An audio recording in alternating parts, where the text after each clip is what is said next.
Raj tube நேயர்களுக்கு வணக்கம். கந்த சஷ்டி திருவிழா. இந்த கந்த சஷ்டி அப்படின்னு சொல்லும் பொழுதே எல்லாருக்குமே மெய் சிலிர்க்கும். முருகப்பெருமான் அப்படிங்கும் பொழுதே எல்லாரும் கிருஷ்ணரை எப்படி நம்ம கொஞ்சுறோமோ, கண்ணா வரையா அப்படின்னு ஒரு செல்லமாக ஒரு அம்மா குழந்தைய கொஞ்சறது கிருஷ்ணர்கிட்ட தான் நம்ம பார்க்கலாம். அதே போல் நம்ம ஒரு தெய்வத்தை ஒரு குழந்தை ரூபமாகவும் சரி, ஜென்ரலாக ஆம்பளை பசங்க இருக்கிற அம்மாக்களுக்கு எல்லாம் அந்த இது உண்டு. என் பையன் இருக்கான்ப்பா அப்படின்னு சொல்லுவோம் பார்த்தீங்களா. ஸோ முருகப்பெருமானே அப்படி தான் நம்ம வீட்டு கடவுளாக, நம்ம வீட்டு செல்ல குழந்தையாக, ஒரு நல்ல நம்ம வீட்டில் ஒரு ஆம்பளை பையன் தைரியமாக இருந்தால் எப்படி ஒரு தைரியம் இருக்கும், அப்படி ஒரு மன தைரியத்தை கொடுப்பவர் தான் முருகப்பெருமான். நிஜமாகவே அழகான ஒரு பாடல். சொல்ல சொல்ல இனிக்குதடா. அவர் பேரை சொன்னாலே அது இனிப்பு தான். அவரை பற்றி பேசணும் அப்படின்னாலே அது ஒரு சுகம்தான். முருகனை அதுவும் திருச்செந்தூர் முருகனை நினைத்தாலும் சரி, அவரை பற்றி பேசினாலும் சரி, அந்த நினைப்பிலையும் சரி, முருகப்பெருமான் எங்கும் வியாபித்திருக்கிறார். கருணை உள்ளம் படைத்தவர் முருகன். இந்த கலியுக காலத்தில் நமக்கு கண்கண்ட தெய்வம் முருகன். உண்மையிலேயே இந்த கந்தசஷ்டி கவசம் எனக்கு ஒரு உயிர் பிச்சை போட்டது அப்படின்னு தான் நான் சொல்லுவேன். நிறையா பதிவுகளில் நான் சொல்லியிருக்கேன். சஷ்டி கவசம் எந்த அளவுக்கு நமக்கு ஒரு பெரிய எனர்ஜி பூஸ்டர் தெரியுங்களா. டெய்லி சஷ்டி கவசம் சொல்லுங்கள், வாழ்க்கையில் உங்களுக்கு எந்த பிரச்சனையுமே வராது. நான் கொரோனாவில் படுத்திருந்த காலத்தில் ஐசியூவில் இருந்தேன், சிசியூவில் இருந்தேன். ஆக்சுவலாக நான் பிழைக்க மாட்டேன் அப்படின்னு சொல்லி டாக்டர்லாம் சொல்லும் பொழுது நான் சஷ்டி கவசத்தை மட்டும்தான் ஒரு முழு மூச்சாக மனசில் சொல்லிகிட்டே இருந்தேன். எனக்கு அவங்க மருந்து கொடுத்தாங்க. அந்த மருந்து ரத்தத்தில் எனக்கு கலந்து எனக்கு உயிர் பிச்சை கொடுத்தது. ஸோ அந்த மருந்து எனக்கு உயிர் கொடுத்ததுன்னு சொல்ல மாட்டேன், சஷ்டி கவசம் எனக்கு உயிர் கொடுத்ததுன்னு சொல்லுவேன். தெய்வங்களுக்கும் நம்ம பலம் கொடுக்கணும். இப்போ கோயில் கும்பாபிஷேகம்லாம் பண்ணுறோம்ல, அது தெய்வங்களுக்கு உயிர் கொடுக்கறது, பலம் கொடுக்கறது. ஸோ மனிதர்களாகிய நாம் 6 நாளும் ஒரு விரதம் இருந்து மனசார முருகனை நினைக்கும் பொழுது எப்படி ஒரு பலம் வரும்னா, நம்ம வீட்டுக்கு ஒரு பலம், நம்ம நாட்டுக்கு ஒரு பலம். ஸோ இத்தனை பேர் சேர்ந்து நம்ம ஒரு விரதம் இருக்கிறோம் அப்படின்னா, நீங்கள் உங்கள் நாட்டை காப்பாற்றுறீங்க. உங்கள் நாட்டினுடைய தலைவருக்கு இந்த நாட்டை எப்படி நம்ம பகைவர்கள்ட்டிருந்து காப்பாற்றுறதுன்னு. ஏன்னா கந்தசஷ்டியே சத்ரு சம்ஹாரம் தான். அதனால் நமக்கு இன்றைக்கி ரொம்ப தேவை. நம்மளுடைய நாடை காப்பாற்றணும் அப்படின்னு சொன்னாலே சஷ்டி கவசம் படித்து இந்த கந்தசஷ்டி விரதம் இருந்தால் நம்ம நாடு ரொம்ப செழிப்பாக இருக்கும், நம்ம வீடு அதை விட செழிப்பாக இருக்கும். இந்த சஷ்டி விரதம் எப்படி இருக்கணும்? 6 நாட்கள் நீங்கள் சஷ்டி, அதாவது அமாவாசை, ஐப்பசி அமாவாசைக்கு மறுநாள் நமக்கு சஷ்டி ஆரம்பிக்கிறது இல்லையா.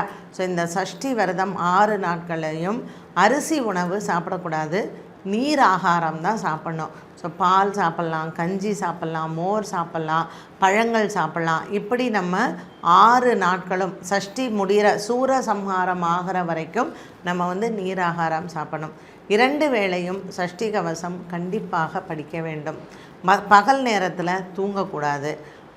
இரவு நேரத்தில் நாம் படுக்கையில் இந்த பஞ்சு மெத்தையில் படுக்கிறதுன்னு வாங்கல்ல, அந்த மாதிரிலாம் இல்லாமல் கட்டாந்தரையில் படுத்து நம்ம முருகனை வணங்க வேண்டும். இந்த 6 நாட்களும் நம்ம பண்ணும் பொழுது அங்கே திருச்செந்தூரில் என்ன பண்ணுறாங்க, யாகசாலையில் ஹோமங்கள் எல்லாம் நடக்கிறது. அதாவது முருகப்பெருமானுக்கு நம்ம பலத்தை கொடுக்குறோம். ஸோ சூரபத்மனை வதம் பண்ணுறார். சூரபத்மன் வரத்துக்கு முன்னாடி அவங்களுடைய அண்ணன் தம்பி 2 பேருமே வர்றாங்க. அவங்க சகோதரர்கள். அவங்க யாருன்னா தாரகாசுரன், அப்புறம் சூரசிம்மன், அடுத்தது 3ஆவது தான் சூரபத்மன். ஸோ இவங்க 3 பேரையுமே அவர் வதம் பண்ணுறார். கந்தனை என்ன சொல்லுவாங்கன்னா, எப்பொழுதுமே இறைவனிடத்தில் நம்ம செய்த தவறுகளை நாம் மனதார வேண்டி முருகா என்னை மன்னிச்சிரு அப்படின்னு சொன்னால் போதும், கந்தன் கண்டிப்பாக அவங்கள ஆட்கொண்டுருவார், அவங்கள கூட சேர்த்துப்பார். அப்படி தான் அவர் என்ன பண்ணுறாரு, மயிலாக வாகனமும் சேவல் கொடியாகவும் அவர் கையில் வேலும். நம்ம இப்படி தான் அந்த முருகனை பார்க்குறோம் இல்லையா. ஸோ அவரினுடைய வாகனமான மயில், அவர் கையில் இருக்கக்கூடிய சேவல் கொடி, இது தாரகாசுரனும் சூரசிம்மனும் மற்றும் சூரபத்மனும் 3 பேருமே கந்தனிடத்தில் ஐக்கியமாயிடுறாங்க. முருகப்பெருமான் அவர்களுக்கு மோட்சத்தை கொடுக்கிறார். கந்தசஷ்டி காலம் அப்படிங்கிறது வந்து இந்த 6 நாளும் நம்ம எவ்வளோ கடுமையாக இறைவனை வணங்குகிறோமோ நமக்கு இந்த கெட்டது எல்லாம் நம்ம வாழ்க்கையை விட்டு அகன்று நமக்கு நல்லது வர்றது அப்படிங்கிறது தான் இந்த சஷ்டியினுடைய ஒரு பெரிய தாற்பயமே. இந்திரன் வந்து தன்னுடைய மகளான தெய்வ யானையை கல்யாணம் பண்ணி கொடுக்குறார். ஸோ திருச்செந்தூரில் வந்து இந்த யுத்தத்திற்கு போருக்கு போகிறவர் பெயர் வந்து ஜெயந்திநாதன் அப்படின்னு பேர். திருச்செந்தூருக்கு இன்னொரு பெயர் ஜெயந்திபுரம் அப்படிங்கிறது திருச்செந்தூரினுடைய பெயர். ஸோ ஜெயந்திநாதன் வந்து போய் சண்டையெல்லாம் போடுறாரு, சூரபத்மனோட சண்டையெல்லாம் போடுறாரு, வெற்றி அடைஞ்சிடுறாரு. அவர் திரும்பி யாகசாலைக்கு வராரு, சங்காபிஷேகம்லாம் பண்ணுறாங்க, கலசாபிஷேகம்லாம் பண்ணுறாங்க. சகஸ்ரலிங்கம் கிட்ட இதெல்லாம் நடக்குது. அங்கே என்ன அடுத்தது தேவயானை வரா. தேவயானை தபசு மண்டபத்துக்கு வந்து அவள் தபஸ் புரிகிறா முருகனை கல்யாணம் பண்ணிக்கிறதுக்கு.